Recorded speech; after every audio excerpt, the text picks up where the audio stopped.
Ødegaard against Benitez. A shimmy and into the back of the net. The skipper holds his nerve and Arsenal take the lead in the shootouts. Good solid penalty by Ødegaard. Sends Benitez the wrong way and slots it to the right of the Palace keeper. Nice and comfortable, good start for Arsenal. Now Kepa does have a reputation as somewhat of a penalty specialist from his time in Spain and with Chelsea as well. Jean-Philippe Mateta is the first player he is hoping to deny in front of the North Bank. It's Mateta, and it was ever so casual.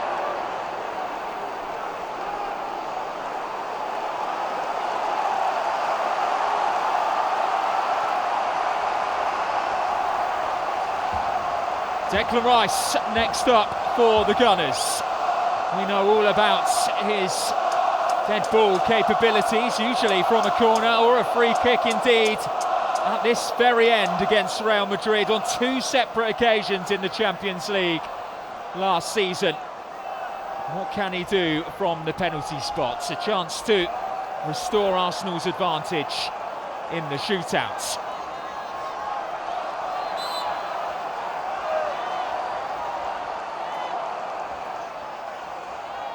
Rice steps up and thumps it in. Straight down the middle. No nonsense from Declan Rice. Rice has gone for power over placement, but he does wait for Benitez to fall to his right first before choosing to go down the middle. Young Justin Devaney scored a penalty against Leeds United on the weekend. His side were already a number of goals down at Ellen Road. There was relatively little pressure on his shoulders. What can he do? With an Arsenal fan making this a cauldron of noise. Devaney sends Kepa the wrong way. The 22-year-old holds his nerve.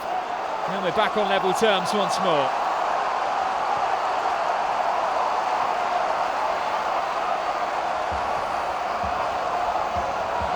Bukayo Saka next up, Arsenal's number 7.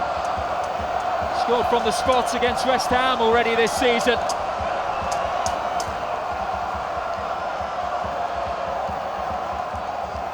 Passed up the opportunity to take a penalty against Everton with Gyökeres needing a goal. He has placed the ball on the spot with confidence. Bukayo Saka.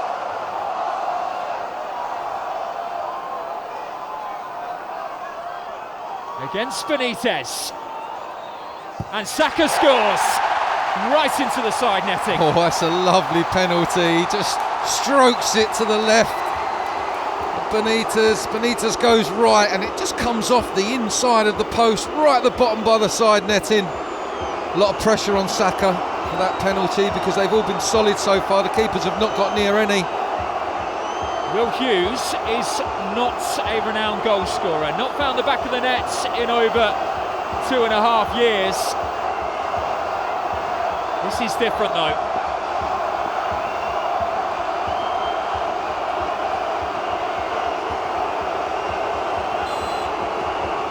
Hughes looking to make it 3-3.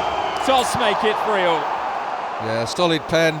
Kepa goes down to the right and he just clips it into the roof of the net centrally. Nice and steady, and there was a lot of booing and the crowd trying to intimidate him. Wasn't put off though. Leandro Trossard, as the Arsenal fans respond to drown out the boos from those Palace travelling supporters in the opposite corner of the stadium. Benitez will do his best to make the Belgian wait. Trossard will very much do things in his own time. He has his own routine. Very deliberately placing the ball on the spot as Benitez tries to make himself look as big as possible. To make it 4 penalties from 4. Leandro Trossard. Beautifully done. The pick of the bunch so far. Shows great composure there, because you can't help thinking last minute he sees Benitez go down to the left, and he looks like he just adjusts himself and lifts it up and over the keeper, almost into the top corner. Seen some really good penalties tonight, Max. Now this one will be interesting. Borna Sosa barely touched the ball after coming on as a late substitute deep into injury time. Only played 11 times for Palace this season. This is a lot of responsibility on his shoulders. But goodness me, doesn't he respond? 4-4 now.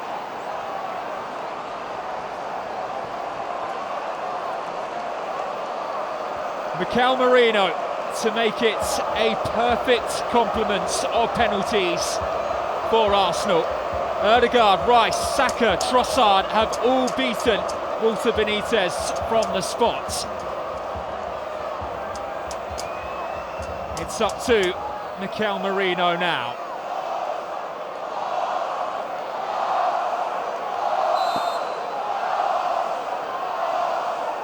Up steps the Spaniards, who just confidently dispatches that one in. And Arsenal are 100% after their first 5. The pressure is now on Crystal Palace. And it's Jefferson Lerma to take this next penalty. He needs to score for Palace, otherwise they are out. A lot of pressure on them. The midfield man from Palace, he had a decent game, he worked really hard in that first half, didn't get much joy on the ball. Second half was really good in there with Wharton, but this is where it counts. Can he keep Crystal Palace in the cup? The sound level has increased as Lerma steps up against Kepa. We've had 10 perfect penalties. We are on to the next round. Riccardo Calafiori next.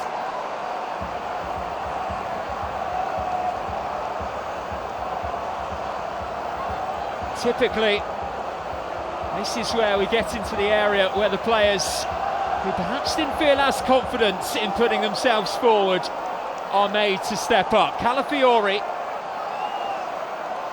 we know that he is capable in the opposition penalty area. We know he's blessed with technique. He has a devastating shot. And he keeps his composure too. 6-5 to the Gunners.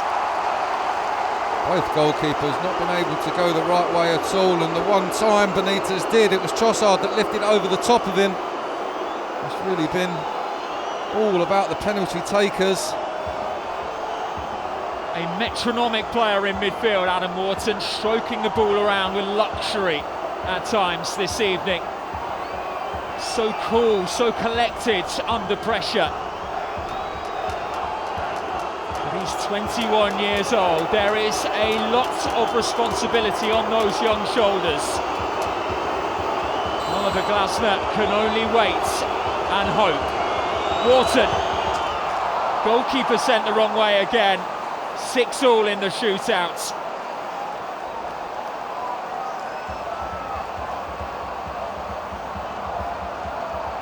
Jurrien Timber up next. Already having his best goal-scoring season for Arsenal. Majority of those, though, with his head.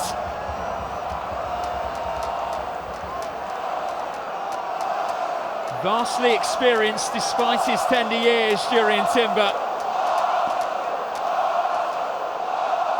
Mr. Reliable inside 90 minutes. Timber steps up and Timber slams home. The most emphatic of the bunch. Oh, he's crashed that home. Very similar to Ødegaard's, just with more power, more aggression. Keeper was stopping that. We have seen the perfect range of penalty kicks from both sides so far. It's Palace that are always doing the chasing.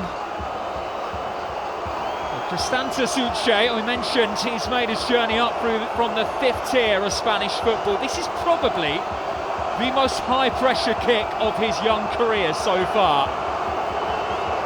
It's a straight run-up from the Nigerian. Now he angles. Uche slots it in. 14 from 14 so far. William Saliba up next. Every penalty we move forward, it seems like the pressure goes up a notch for each player stepping up. And for Arsenal, it's the man that is probably one of the best players under pressure when it comes to defence. And he's got the weight of the cup on his shoulders at the moment. Needs to keep Arsenal in front. In his own time, William Saliba delays and just strokes it home. Completely unfazed, the Frenchman.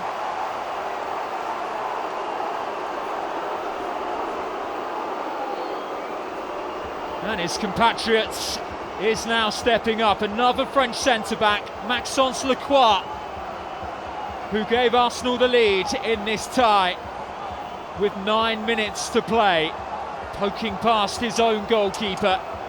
Can he find a way past Kepa Arrizabalaga?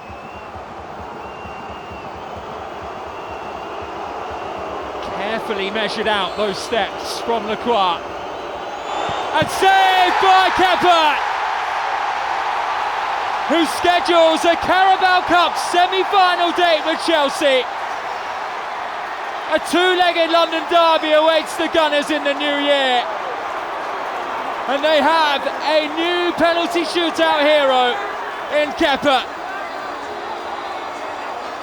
Lacroix it was who gave the Gunners the lead by scoring an own goal past his own goalkeeper. And then he was unable to get the better of Arsenal's in the shootouts. And Arsenal can head into the new year knowing that their path to Wembley is very much alive and kicking. Palace threatens to make it a frustrating evening for the Gunners, equalising deep into injury time through Marquet. But after the Gunners fired home 8 perfect penalties, it is Kepa who is the hero, denying Maxence Lacroix to set up a semi-final tie with his former side Chelsea in the new year. Full time here at the Emirates Stadium, 1-1 after 90 minutes, and Arsenal win this game by 8 penalties to 7 in the shootout. Kepa is the hero.